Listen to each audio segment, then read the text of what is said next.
Commander Jake Morrison stood on the bridge of the UES Valiant and watched the Vraxian warships circling his vessel like predators around wounded prey. His hands were steady on the console, but his mind raced through every possible outcome of this meeting. The diplomatic mission had been humanity's last attempt. At peace, and from the looks of the alien fleet surrounding them, it was about to fail, spectacularly. Admiral Claire Hendricks walked across the bridge with her shoulders straight and her face calm. She had negotiated with 17 different alien species in her 30 years of service. But the Vraxians were different. They did not see diplomacy as strength. They saw it as weakness, and they had been proving that point by destroying human colonies for the past decade. The communication channel crackled to life, and the holographic image of Throcknar appeared before them. The Vraxian commander was massive even by his species' standards, with scales that shimmered like oil and eyes that held nothing but contempt. He looked at Admiral Hendricks the way someone might look at an insect before crushing it. Admiral Hendricks began speaking, and her voice carried the weight of 2 million dead colonists. She told Throcknar that humanity had tolerated Vraxian aggression, not because they were weak, but because they valued peace above all else. She explained that every human colony destroyed was a choice humanity made to pursue diplomatic solutions rather than military ones. She made it clear that this patience had limits, and those limits had now been reached. Jake watched the Vraxian commander's face as the admiral spoke. There was no recognition there and no understanding. Throcknar genuinely believed that humanity's restraint came from fear rather than principle. When the admiral finished her warning and offered one final chance for peace, the Vraxian commander did something that would seal his species' fate. He laughed. The sound was harsh and grating like metal scraping against stone. Throcknar told them that within one solar cycle, the Vraxian armada would reach Earth itself, and humanity would learn what it meant to face true warriors. He said that human colonies burned beautifully and that Earth would be no different. Then he severed the connection without waiting for a response. The bridge fell silent for a long moment. Jake looked at his crew and saw the same mixture of anger and sadness on every face. Lieutenant Amy Rogers was gripping her console so tightly her knuckles had turned white. Chief Engineer Kyle Sanders was staring at the spot where the hologram had been with his jaw clenched. Admiral Hendricks turned to face them all, and when she spoke, her voice was steady, but there was something new in it. Something cold and final. She told them to set course for Earth and prepare a full briefing for the United Council. The time for warnings had passed. The journey back to Earth took 3 days, and during that time Jake could feel the mood of the entire crew shifting. They had joined the diplomatic corps because they believed in peace, and now they were returning home to recommend war. It was not a decision any of them took lightly, but it was the only decision left to make. Earth's United Council met in the great chamber beneath Geneva, where the representatives of every human nation and colony gathered to decide humanity's future. President Daniel Foster called the emergency session to order, and Admiral Hendricks presented her report. She showed them recordings of the Vraxian attacks on the colonies and played Throcknar's final message. She laid out every attempt humanity had made at peace, and every time those attempts had been answered with violence. The debate lasted for hours. Some council members argued that there had to be another way, and that humanity should not abandon its principles so easily. Others pointed out that 2 million people were already dead, and more would die if they did nothing. Jake sat in the observers' gallery and watched as the most powerful humans in the galaxy wrestled with an impossible choice. President Foster finally called for a vote. The question was simple and terrible. Should humanity authorize Operation Reckoning and commit its full military capabilities to ending the Vraxian threat? The votes came in one by one, and Jake counted them with a heavy heart. When the final tally was displayed, the decision was clear. Humanity would go to war. The president stood and addressed the chamber. He said that this vote would be remembered for generations as either humanity's greatest shame or its finest hour. He reminded them that they had tried everything else first, and that sometimes the only way to preserve peace was to demonstrate the cost of destroying it. Then he formally authorized Operation Reckoning, and the chamber fell silent. Jake left the council building and walked through the streets of Geneva. People were going about their normal lives, and none of them knew yet what had been decided in that chamber. Children played in parks, and couples walked hand in hand, and somewhere musicians were playing in a street corner cafe. All of this would change soon, but for now there was still peace. His communicator buzzed with new orders. He was to report to Orbital Station 7 immediately and assume command of the UES Thunderstrike. Jake had heard rumors about the Thunderstrike during his years in the fleet, but he had never seen it. The ship was part of humanity's hidden arsenal, and the weapons it carried were beyond anything the Vraxians had encountered. The shuttle ride to the orbital station took 2 hours, and Jake spent most of it reviewing classified files about his new command. What he read made him understand why humanity had been so patient for so long.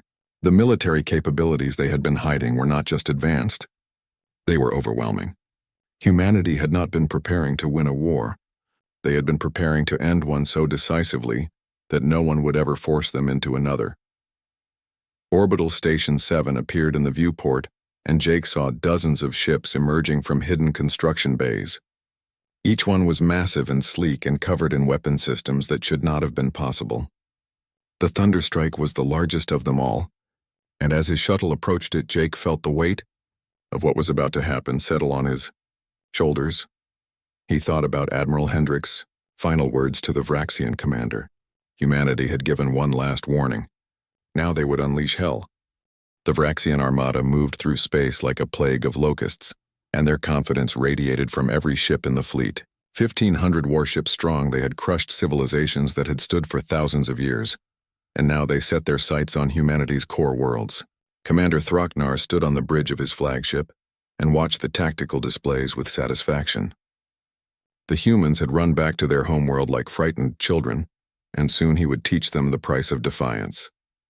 His second-in-command approached with the latest intelligence reports.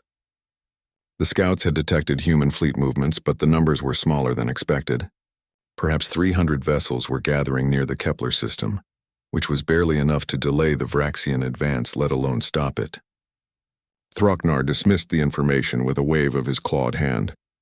The humans were desperate and disorganized, and this war would be over. Before it truly began, Jake Morrison walked through the corridors of the UES Thunderstrike and tried to memorize every detail of his new command. The ship was enormous, and every surface hummed with barely contained power. The crew numbered over 2,000, and each one had been selected for their skill and their ability to keep secrets. They had trained for years on simulators and theoretical scenarios, but none of them had ever seen real combat. That was about to change. Lieutenant Amy Rogers met him in the tactical center and brought him up to speed on the fleet positions. She had transferred from the Valiant along with several other key officers, and Jake was grateful for familiar faces. Amy pointed to the holographic display that showed both fleets moving toward their inevitable collision. The Vraxians were coming straight at them without any attempt at subtlety or strategy. They believed they had already won. Chief Engineer Kyle Sanders reported from the engine room that all systems were operating at peak efficiency. The Thunderstrike's power core was based on technology that humanity had developed in secret over decades, and it produced more energy than the entire Vraxian fleet combined. Kyle sounded excited rather than nervous, and Jake envied him that certainty. The engineer believed in the ship and in what it could do, while Jake was still wrestling with what it would mean to use that power. Admiral Hendricks broadcast from her flagship, the UES Vengeance, and her message went to every human vessel in the fleet. She reminded them why they were here and what they were fighting to protect. She spoke of the colonies that had burned and the people who had died and the warnings that had been ignored. Then she told them something that made Jake's blood run cold.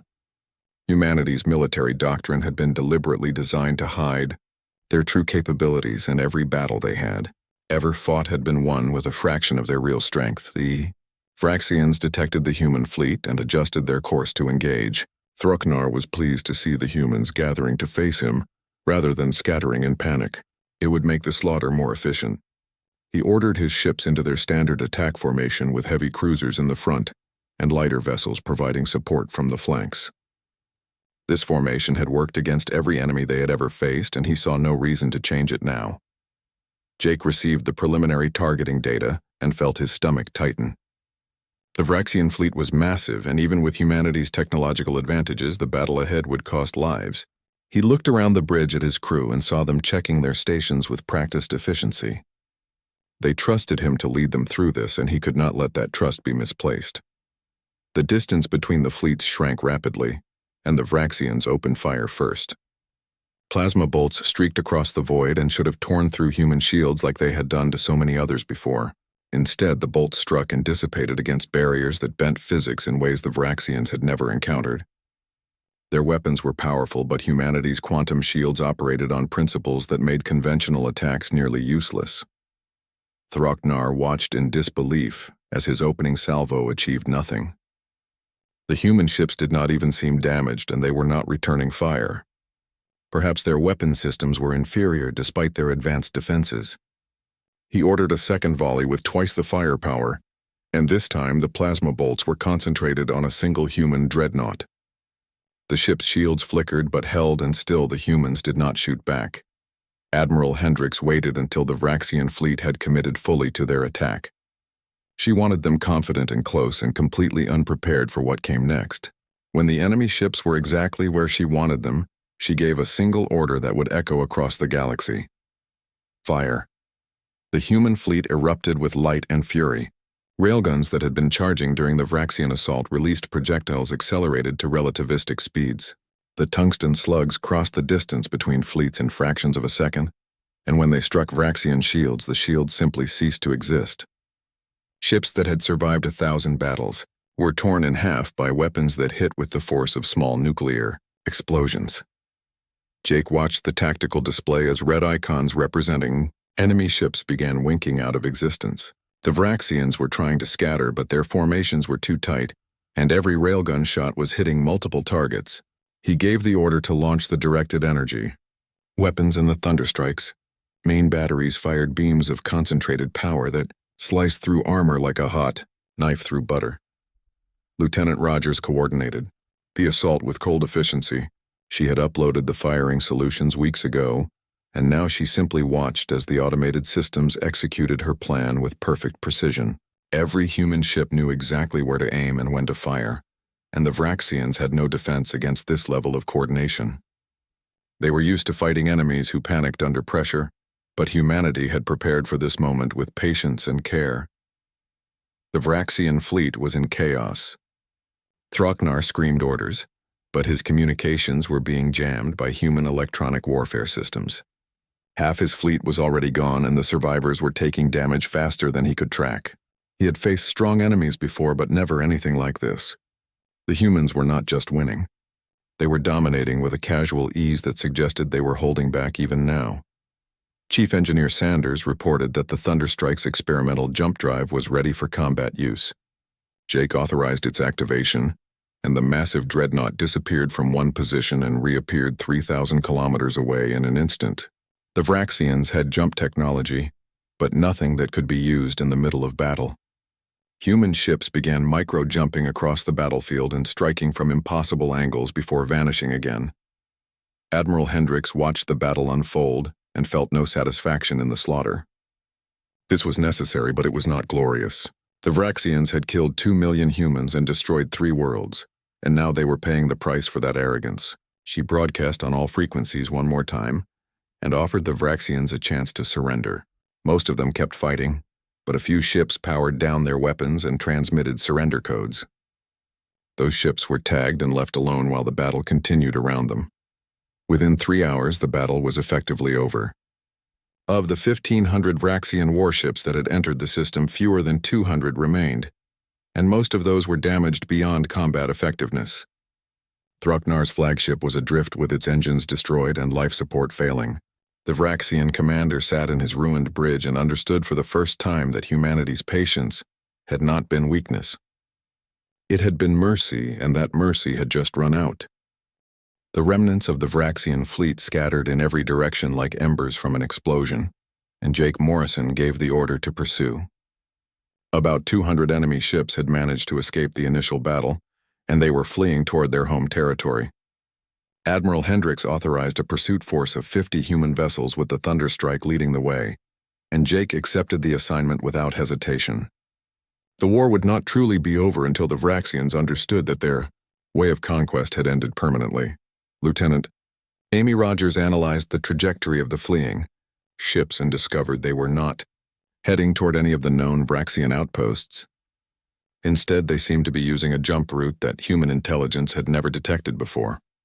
She brought up the star charts and traced a path that led deep into territory humanity had never explored. The Vraxians were running home, and they were about to lead humanity straight to their core worlds. The pursuit lasted for days, as both fleets jumped through one system after another. Jake watched each new star system appear on their sensors and felt a growing sense of unease. Every system they passed through showed signs of dead civilizations. Planets with ruins of great cities now silent and empty. Orbital stations torn apart and left to drift.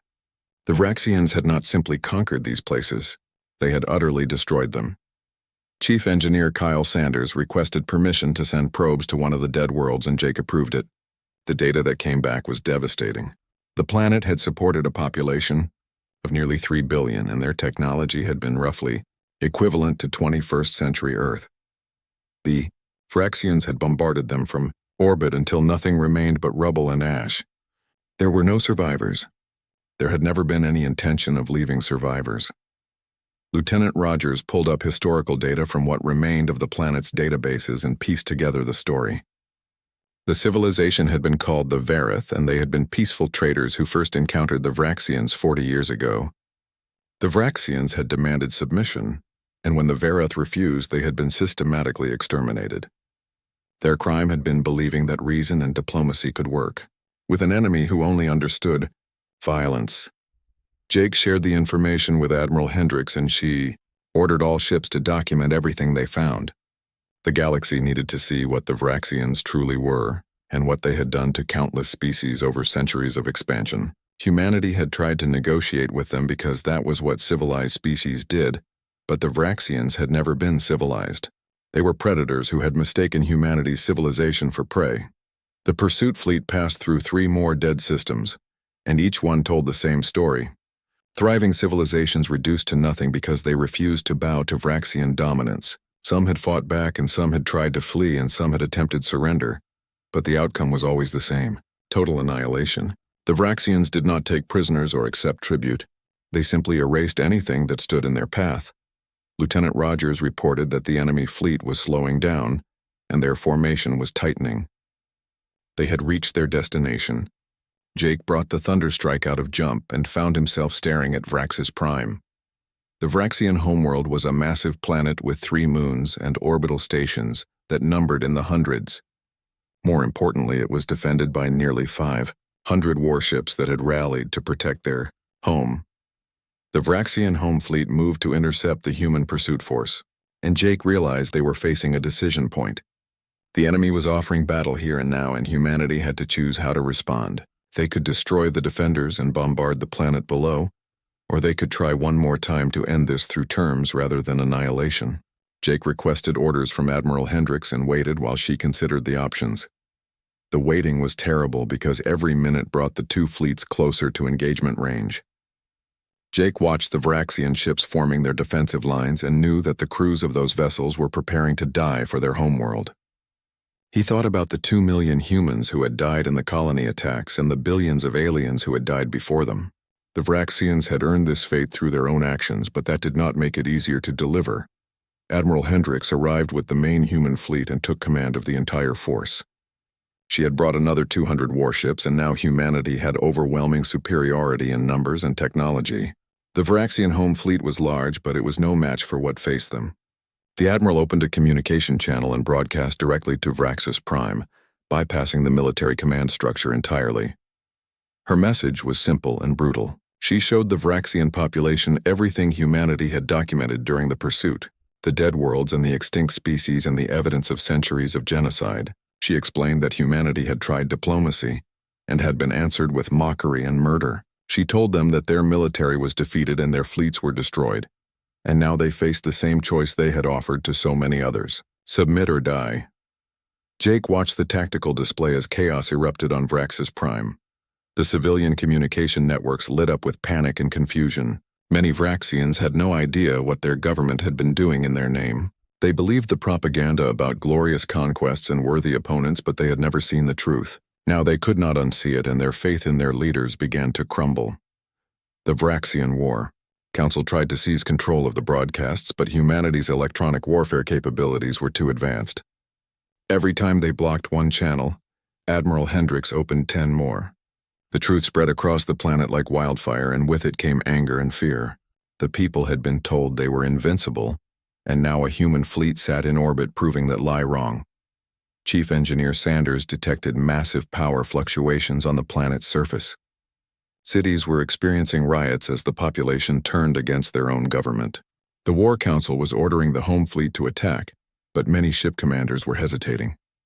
They had believed they were protecting their people from inferior species, but now they understood they had been tools of genocide.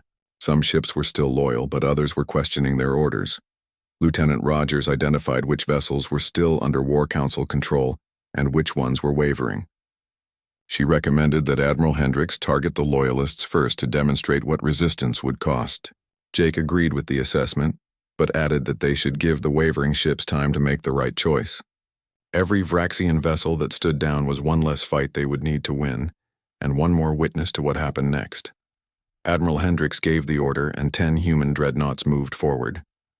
They targeted the 50 Vraxian ships that were moving to attack, and the railguns fired with perfect precision. The loyal Vraxian vessels were destroyed in seconds, while the rest of their fleet watched. It was a demonstration of power and a final warning all at once. The War Council ordered the remaining ships to attack, but this time most of them refused. The Vraxian home fleet began to fracture as ship after ship powered down their weapons and broke formation. Some captains were openly defying orders while others were being overthrown by their own crews. On the planet below the War Council building was surrounded by angry crowds demanding answers and accountability. The government that had ruled through fear and violence was collapsing from within. Jake watched it all unfold and felt a strange mixture of relief and sadness. This was the best possible outcome, but it had come at a terrible cost. Millions were dead and entire civilizations were extinct, and nothing could bring them back. Humanity had given one last warning, and the Vraxians had ignored it. And now their entire society was paying the price for their leaders' arrogance. A new signal came from Vraxis Prime. It was not from the War Council, but from a coalition of civilian leaders and military officers who had turned against their government. They requested a ceasefire and offered to discuss terms of surrender. Admiral Hendricks accepted their transmission, and Jake felt the tension on his bridge finally begin to ease. The shooting was over. Now came the harder work of building something better from the ruins. The provisional government of Vraxis Prime met with Admiral Hendricks in a neutral location aboard a human diplomatic vessel, and the atmosphere was heavy with shame and defeat. The Vraxian delegation was led by Commander Krellax, who had been a mid-level officer before the War Council's fall, and he approached the negotiations with none of the arrogance that Throcknar had displayed. He understood that his species had lost everything, and that humanity held their future in its hands. Admiral Hendricks laid out humanity's terms with the same cold precision she had used in battle. The Vraxian military would be completely disbanded, and their weapons manufacturing facilities would be dismantled under human supervision. All records of their conquests and war crimes would be turned over for investigation and prosecution. The individuals responsible for ordering the genocide of other species would face trial before a galactic tribunal. Most importantly, the Vraxians would pay reparations to any surviving members of the species they had victimized. Commander Krellax listened to each term and accepted them without argument. He knew the alternative was extinction, and even in defeat he wanted his species to survive. He asked only one question: would humanity occupy Vraxis Prime, or would they allow the Vraxians to rebuild their own society? Admiral Hendricks considered the question carefully before answering.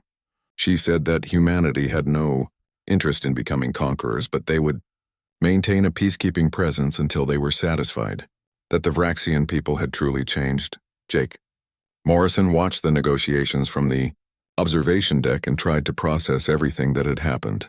In the span of 2 weeks, humanity had gone from being victims of aggression to becoming the dominant military power in this region of space.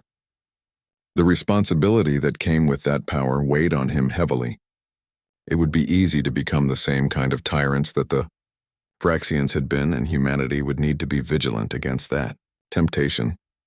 Lieutenant Amy Rogers joined him at the observation window, and they stood in silence for a while before she spoke. She said that the crew was struggling with what they had done, and many of them were experiencing nightmares about the battle. They had killed thousands of Vraxians, and even though those Vraxians had been enemies, it still felt wrong. Jake told her that it should feel wrong and that the day killing became easy was the day they would have lost something essential about their humanity. Chief Engineer Kyle Sanders was working with Vraxian engineers to identify all of their weapons facilities, and he reported that the scope was staggering. The Vraxians had turned their entire civilization into a war machine, with nearly a third of their planetary production dedicated to building instruments of destruction. Dismantling all of it would take years and would require careful oversight to ensure nothing was hidden away for future use. The provisional government opened the Vraxian archives to human inspectors, and what they found was even worse than expected. The genocide had not been limited to military targets. The Vraxians had systematically destroyed cultural centers and universities and hospitals. They had targeted civilians deliberately to break the spirit of resistance and had taken pride in their efficiency. The documentation was meticulous because the War Council had never imagined they would be held accountable.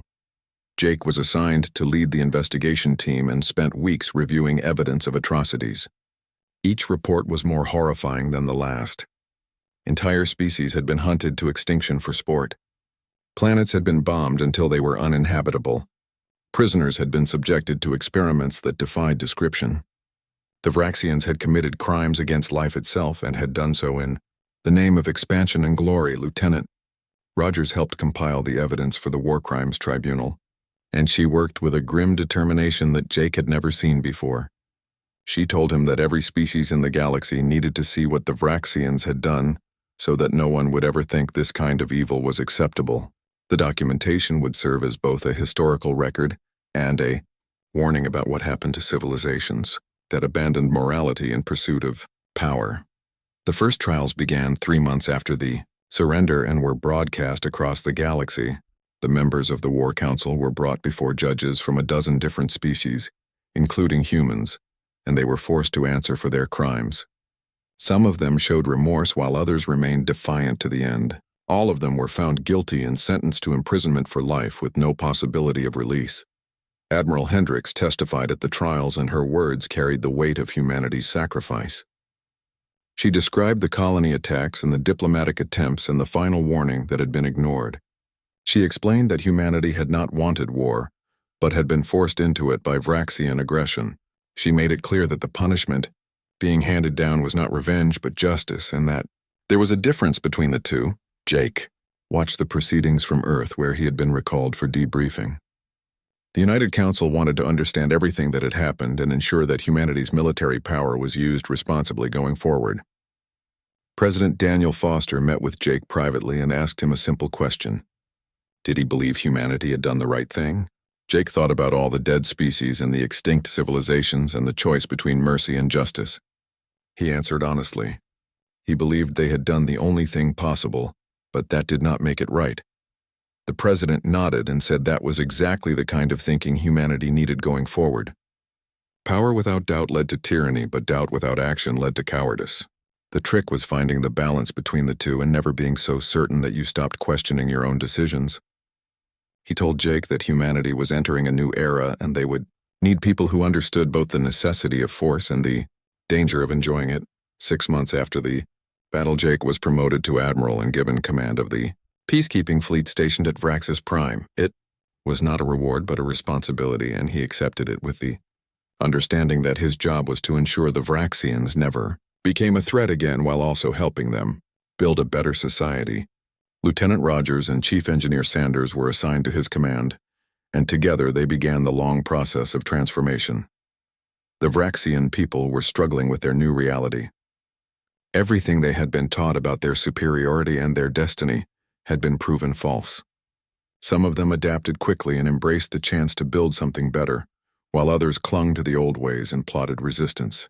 Jake established a network of observers and informants to identify potential threats before they could organize, but he also made sure that Vraxians who wanted peace were given opportunities to prove themselves. Commander Krellax became an unexpected ally in the reconstruction effort. He had been horrified by what his government had done and was determined to ensure it never happened again. He worked with human advisors to establish democratic institutions and to educate the younger generation about the truth of their history. It was slow and difficult work, but gradually, a new Vraxian society began to emerge from the ashes of the Yar. Old Admiral Hendricks visited Vraxis Prime 1 year after the surrender and met with Jake to assess the progress. She was pleased with what she saw, but warned him not to become complacent.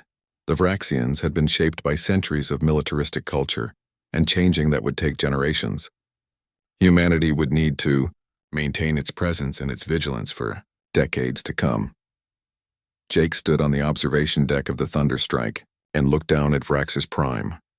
The planet that had once been the heart of a genocidal empire was now rebuilding under human oversight. It was not perfect, and there were still problems and resistance, but it was better than what had come before. Humanity had given one last warning, and when it was ignored, they had unleashed hell, but they had not done so indiscriminately. They had fought to end a threat, and now they were working to build a peace that would last. The work was far from over, but Jake believed it was possible. Humanity had proven it could win wars, and now it needed to prove it could win peace as well. The galaxy was watching to see what kind of power humanity would become, and Jake was determined to show them that strength and compassion were not opposites. They were two sides of the same coin, and both were necessary for lasting peace. 5 years after the war ended, Jake Morrison stood in the council chambers of Vraxis Prime and watched former enemies work together to build something unprecedented. The provisional government had been replaced by an elected assembly, and representatives from a dozen species sat alongside Vraxian officials to discuss trade agreements and mutual defense. It was imperfect and fragile, but it was also something that would have been impossible before humanity had proven that aggression carried consequences. Lieutenant Amy Rogers had been promoted to captain and now commanded her own vessel in the peacekeeping fleet. She visited Vraxis Prime regularly to coordinate with Jake, and during one of these visits she brought news that would change everything again. Several species that had survived Vraxian attacks in the past had formed a coalition and were requesting human assistance in establishing their own defense networks. They did not want to be conquerors, but they also never wanted to be victims again. Chief Engineer Kyle Sanders had become the director of the Joint Human-Alien Technology Exchange Program, and his work was bearing fruit in ways no one had anticipated. Vraxian engineering expertise combined with human innovation was producing advances that neither species could have achieved alone. Medical technology had improved dramatically, and ships were being built that could explore regions of space previously thought unreachable. The partnership born from war was becoming something genuinely cooperative. Commander Krellax had risen to become the elected prime minister of the new Vraxian government, and he governed with a humility that would have been unthinkable under the War Council. He met with Jake regularly, and they had developed a friendship based on mutual respect and shared purpose. Krellax often said that humanity had saved the Vraxian people from themselves, and while Jake disagreed with the phrasing, he understood the sentiment. The transformation was not universal or complete. There were still Vraxian extremists who believed their species should return to its militaristic past, and there were occasional acts of terrorism aimed at human personnel. Jake dealt with each incident firmly but proportionally, and made sure that collective punishment was never applied. The goal was to prove that justice did not require cruelty, and that strength could be tempered with fairness. Admiral Hendricks had retired from active military service and now served as Earth's ambassador to the Galactic Council that was forming in response to the changed political landscape. She sent Jake regular updates about the diplomatic situation, and the picture she painted was both encouraging and concerning. Many species were grateful for humanity's intervention against the Vraxians, but some were also nervous about human military capabilities. The challenge was to be strong, enough to deter aggression without appearing to be a threat. Themselves, Jake received an unexpected visitor one morning when a delegation from the Talarics Confederation arrived at Vraxis Prime. The Talarics were a peaceful, trading civilization that had lost contact with 3 of their colony worlds 20 years earlier. They had assumed the colonies had been destroyed by natural disasters, but now they had learned the truth. The Vraxians had wiped them out, and the War Council's archives contained detailed records of the genocide. The Talarics ambassador was a woman named Sela who carried herself with quiet dignity despite obvious pain. She asked Jake if humanity could help them recover the remains of their people so they could be properly honored. Jake immediately agreed and assigned Captain Rogers to lead a recovery mission. It was grim work, but it was also necessary, and it reinforced why the war had been fought in the first place. The recovery missions became a regular part of the peacekeeping fleet's duties. As more species learned about the Vraxian archives, they came forward with requests to learn the fate of lost colonies and missing ships. Each discovery brought fresh grief but also closure, and the galaxy began to understand the true scope of what the Vraxians had done. The documentation that Lieutenant Rogers had worked so hard to preserve was serving as both memorial and warning. President Daniel Foster visited Vraxis, prime for the official signing of the Galactic Accord, and his presence signaled humanity's commitment to the new order they were helping to build. The Accord established rules for interstellar conduct and created mechanisms for resolving disputes peacefully. Most importantly, it declared genocide to be a crime against all species and authorized collective action against any civilization that engaged in such practices. Jake attended the signing ceremony in his dress uniform and felt a complex mixture of emotions. The Accord represented everything humanity had fought for, but it also codified the responsibility that came with their military strength. Earth was named as one of the guarantor powers, which meant they would be expected to enforce the Accord's provisions. It was a role humanity had never sought, but one they could not refuse. The ceremony itself was surprisingly moving. Representatives from 70 different species gathered in the Great Hall that had once been used by the War Council to plan conquests. Now it hosted a celebration of cooperation and mutual survival. Krelax gave a speech acknowledging his species' crimes and promising that the new Vraxian government would work to make amends for generations to come. His words were met with cautious acceptance rather than forgiveness, but it was a start.